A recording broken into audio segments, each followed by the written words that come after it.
«1948. Era el fin de la Segunda Guerra Mundial. Los gobiernos estaban resueltos a que el pasado no se repitiera. Evitar la guerra suponía también evitar los errores económicos de los años 20 y 30.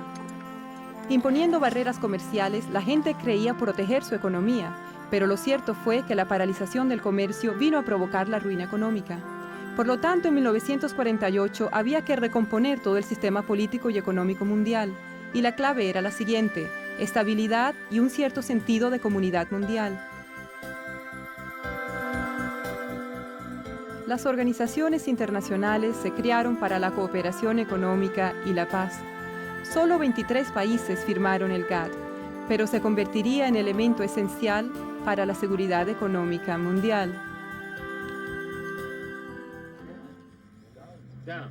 50 años más tarde, la Organización Mundial del Comercio tiene 132 países miembros. Ha hecho suyas las funciones del antiguo GATT, pero asimismo se ocupa de nuevos sectores del comercio: bancario internacional, telecomunicaciones, invenciones de tecnología avanzada.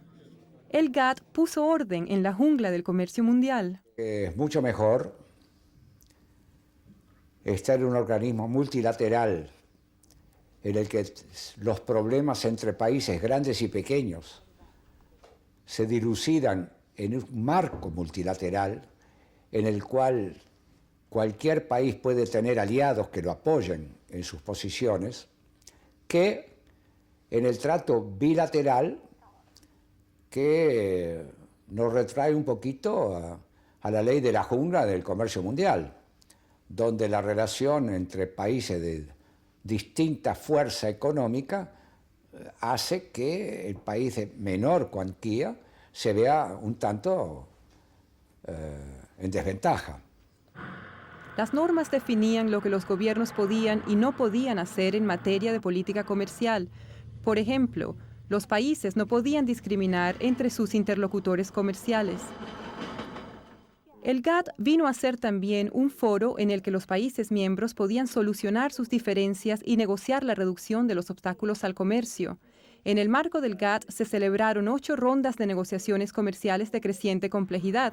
Todo esto brindó un clima más propicio para las inversiones y la creación de empleo.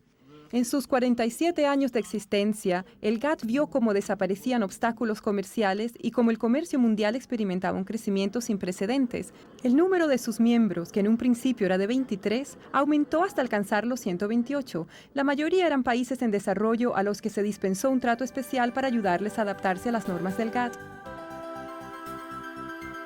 En los años 1970, un primer intento serio por revisar las reglas del GATT solamente alcanzó un éxito parcial.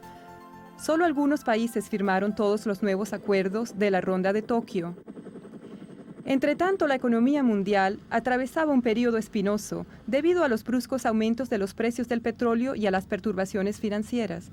El proteccionismo amenazaba con volver al comercio mundial. Luego, en 1986, ministros de todo el mundo se reunieron en Punta del Este, Uruguay, para iniciar un acontecimiento que iba a transformar el comercio mundial, la 8ª ronda de negociaciones del GATT, la Ronda Uruguay.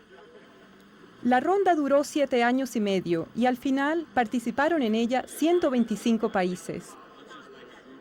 Vino a ser la más importante y más compleja negociación de la historia. Las negociaciones versaron sobre algunos de los temas más candentes del momento, por lo que los intereses en juego eran muy importantes. Al mismo tiempo hay un sentido de crisis, pero también una respuesta muy responsable a la situación y un deseo colectivo de que el sistema comercial multilateral controle la situación.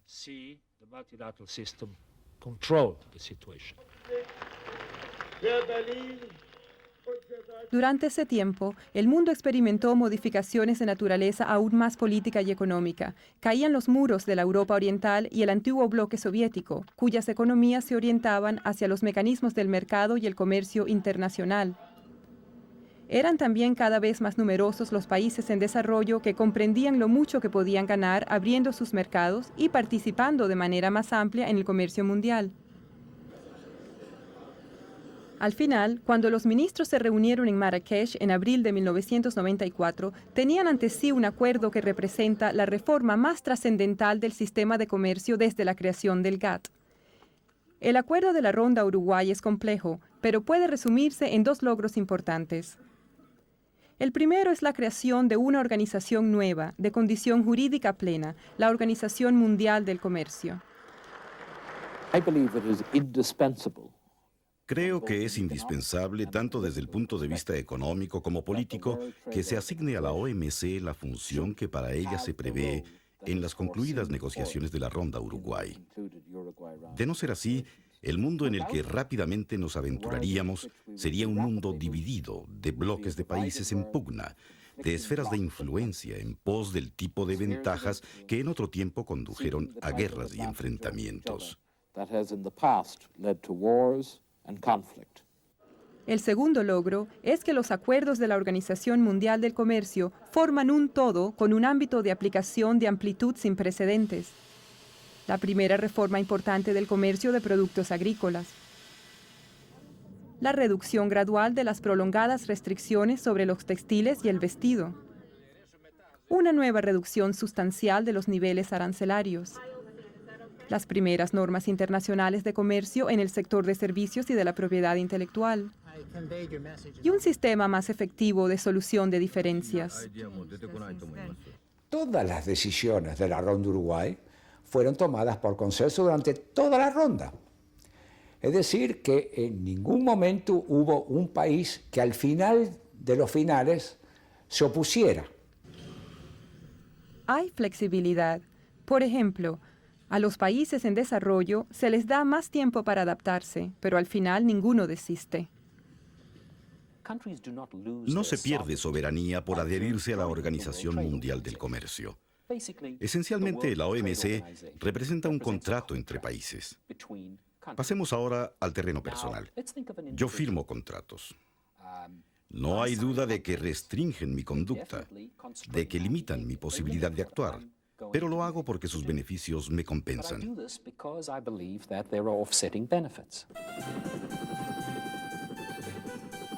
La Ronda Uruguay terminó en 1994, pero las negociaciones no se detuvieron. En 1996, la reunión ministerial de Singapur les dio un buen empuje. En 1997, como resultado de ello, se alcanzaron 3 nuevos acuerdos que abarcan mercados internacionales por valor de billones de dólares.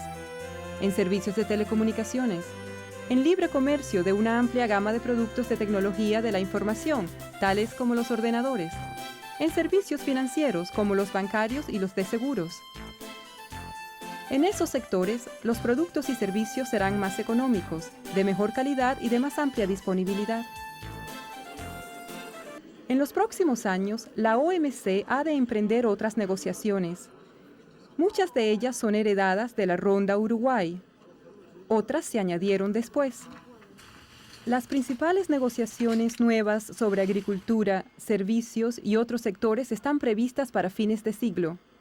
La mayor parte de los acuerdos de la Ronda Uruguay serán sometidos a examen. Todos ellos son esenciales para mantener actualizado el sistema. Además, los miembros de la OMC están estudiando las prácticas de competencia y antimonopolio, la transparencia en la contratación pública, las inversiones y otras cuestiones más. Desean comprobar si hacen falta nuevas normas.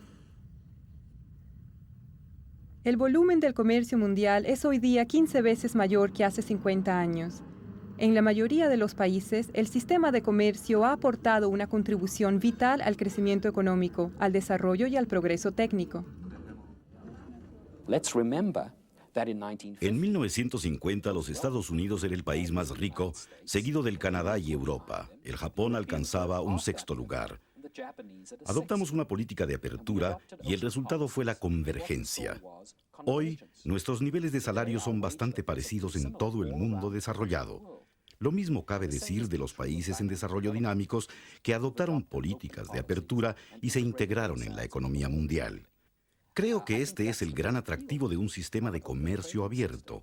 Es precisamente un mecanismo para corregir los desequilibrios y las desigualdades que existen en la economía mundial.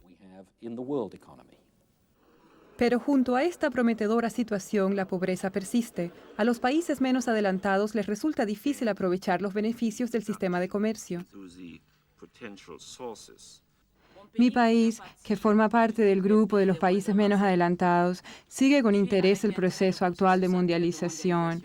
Estamos persuadidos de que ese proceso, bien conducido, puede fomentar un crecimiento armonioso de la economía mundial, un crecimiento atento a reducir la brecha existente entre países ricos y pobres.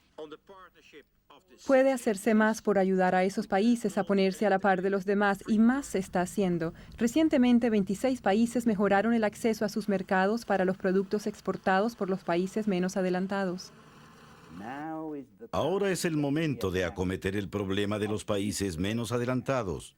Y les aseguro que es posible eliminar la pobreza.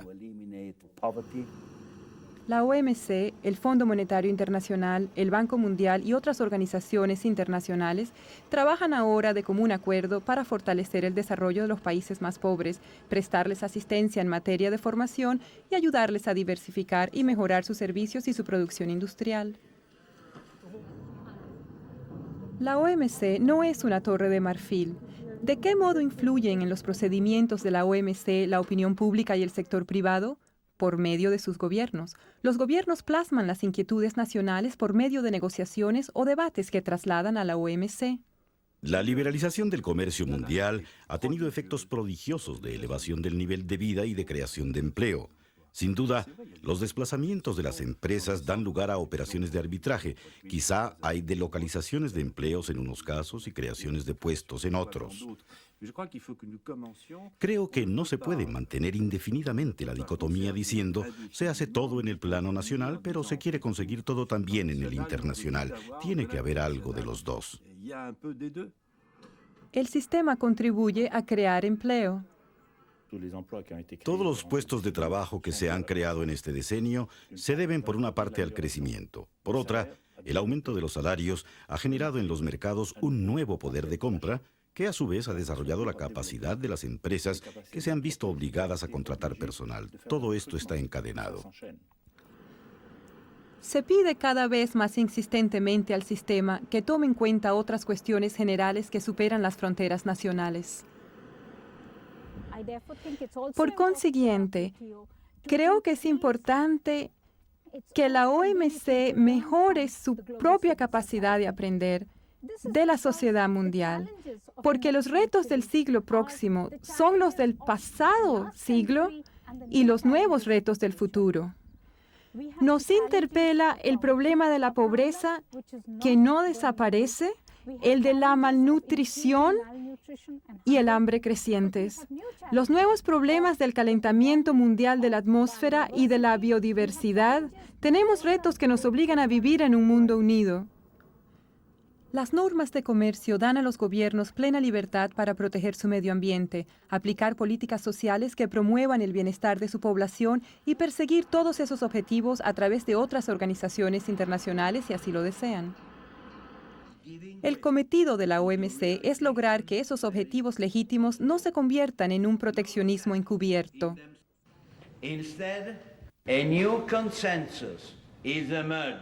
Está surgiendo un nuevo consenso en el sentido de que la liberalización del comercio y la protección del medio ambiente no solo son metas compatibles, sino que tienen que ser los dos aspectos de la misma estrategia para conseguir un desarrollo sostenible a escala mundial. De cara al futuro, la Organización Mundial del Comercio afronta varios desafíos.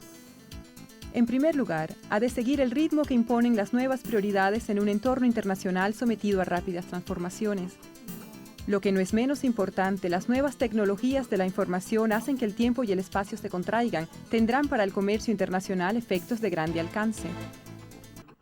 En segundo lugar, la OMC tiene que lograr que las normas se apliquen en la mayor parte del mundo que sea posible. Y eso quiere decir que habrá que incorporar nuevos países al sistema, incluso las pocas grandes potencias comerciales que aún están fuera de él, como China y Rusia. En tercer lugar, los miembros de la OMC quieren conseguir que los grupos económicos regionales establecidos por todo el mundo apoyen el sistema mundial.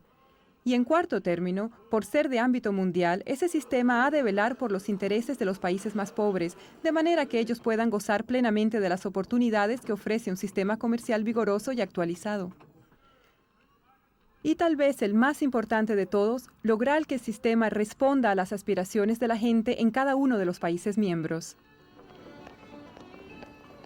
Estos desafíos globales no pueden resolverse con imposiciones recíprocas de políticas o valores. Creo que el objetivo principal es crear un sistema universal que englobe a todas las naciones del mundo en un sistema basado en normas, no en un sistema de poder. Sistema en el cual las relaciones se establezcan por las normas que se han acordado conjuntamente y no sean relaciones de poder. Sin duda, es este un objetivo muy revolucionario.